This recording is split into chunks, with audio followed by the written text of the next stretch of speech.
I'm Kris McCusker in the 680 Business Center. A rough start to the week on Wall Street, where we did see some pretty sharp declines. Now, the tone was set early with earnings from Caterpillar, which did miss expectations. The stock, which is a Dow component, saw the biggest one-day post-earnings sell-off since January of 2009.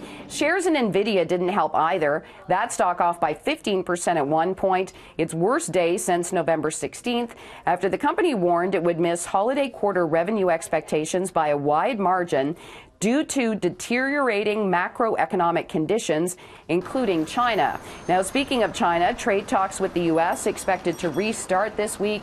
We've got a bunch more earnings still to come, including Apple tomorrow, a Fed meeting, though no interest rate hike is expected, and also a Brexit vote. And that U.S. government shutdown drama still isn't over yet. Now, we also saw a sharp drop in the price for natural gas, and it's hard to believe today, but there are warmer temperatures on the way starting next month.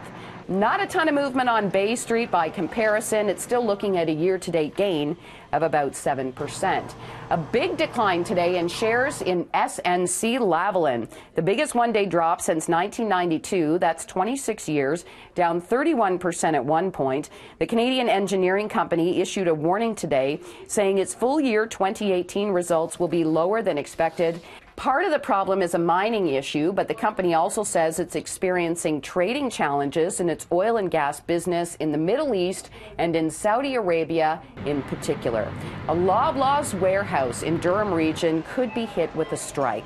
Unifor members at the distribution center in Ajax voted 98% in favor of strike action last week. The employees, whose current collective agreement expires on February 9th, say they're fighting for respect in the workplace, the establishment of a pension, and less precarious work.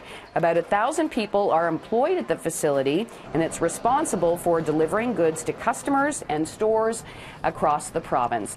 And a new study from Zoocasa looks at home prices versus the home's proximity to TTC stations. So the saying location, location, location really applies here. Zoocasa looked at home and condo prices within 800 meters, or roughly a 10-minute walk, of all 75 TTC subway and LRT stations.